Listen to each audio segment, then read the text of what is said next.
Hello, everyone. David Geisler here, co-host of Another Zelda podcast with the editor of Another Zelda podcast blog, Celeste. Celeste, we are here with Ryan Berger of Old School Gamer magazine.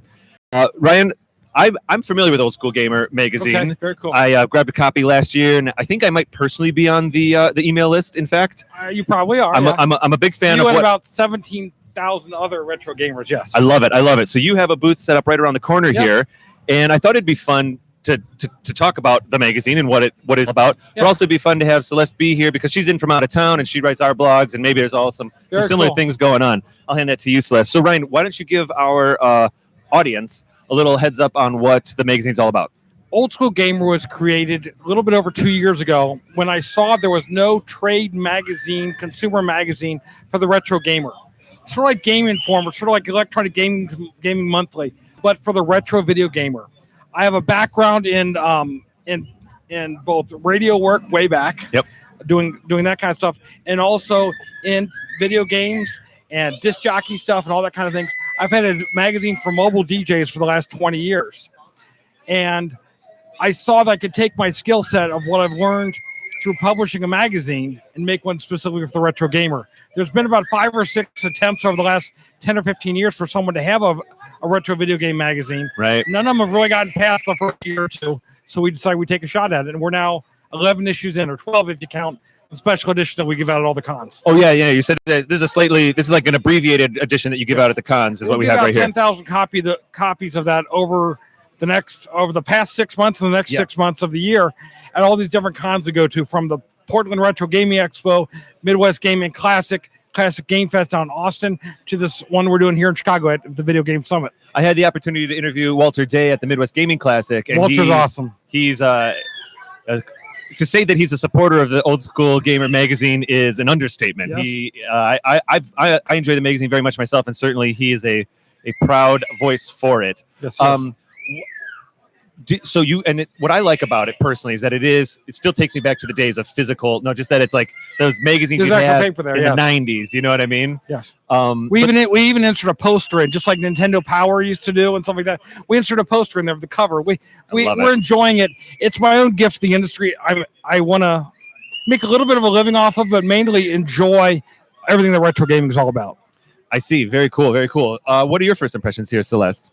I love it. It's bringing me back to my childhood because I didn't subscribe to Nintendo Power, but sometimes I could coerce my parents into picking up a copy from me at the grocery store. Shove it in the cart right after checking out. So this brings back so many good memories just of my childhood. My dad plays video games, and that's what we would do from the time I was 3 till now, whenever he can visit with me. So this is awesome. Well, we have a lot of fun with it. We're trying to find our own niche. There's a lot of great YouTube channels, a lot of great bloggers. There's a lot of great podcasts out there. We're trying to find a niche that we can do in the magazine format better than anybody else with stuff. Yeah, I agree. Curating the content, so it's much more than just something that someone wrote quickly, like most blog formats are. It's a stream of consciousness, a little bit of research. We're going a lot deeper onto things. Well, what I like about the magazines in general, but even this magazine certainly, is like, we have a couple blog posts on our site and we're building some news in that way. But when someone reads a blog post, they inject themselves into that article and then come out. Yes. And that's it. And it's the next Google search or whatever it is. A short attention span. Yeah. When it's a magazine, my favorite thing about magazines, and this used to happen with my old Nintendo Powers, is that you maybe flip through it for an article or two that catches your eye you want to see, but of course you start flipping through the other pages as well, and you experience things that you didn't expect to experience, and you spend time with it instead of just like a quick read, which is really cool. That's a cool feature of the format, And what we're doing is kind of unique. We're giving away the digital version for free. So if you want to have some experience with it, great. If you want the print version, it's $30 a year for 6 issues of the printed magazine, but you don't have to.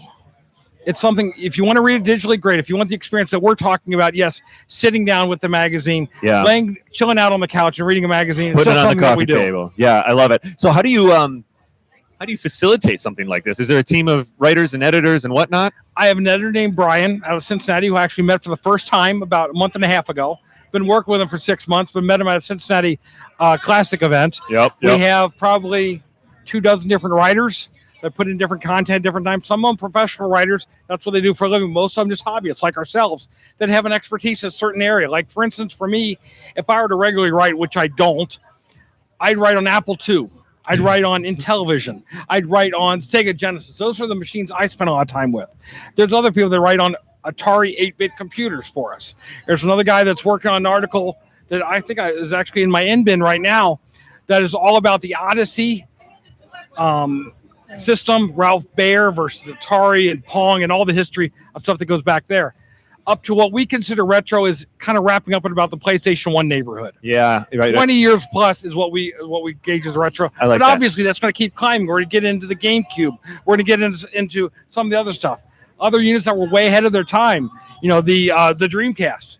Amazing machine, but it was well ahead of its time with everything that's out there. Just as we sit here, I'm noticing like here's a Happy Meal Toys and other fast food tie-ins article. Yes. So it's even, you know, something. It's one of my favorite thing about the Old School Gamer magazine when I read it is that it is retro focused. So you're having this retro experience, but the articles are retrospectives. They're talking about systems and the way things happen. Like I just said, this video game adjacent article here about the food tie-ins. Like that stuff's fascinating. It's part of the culture, you know.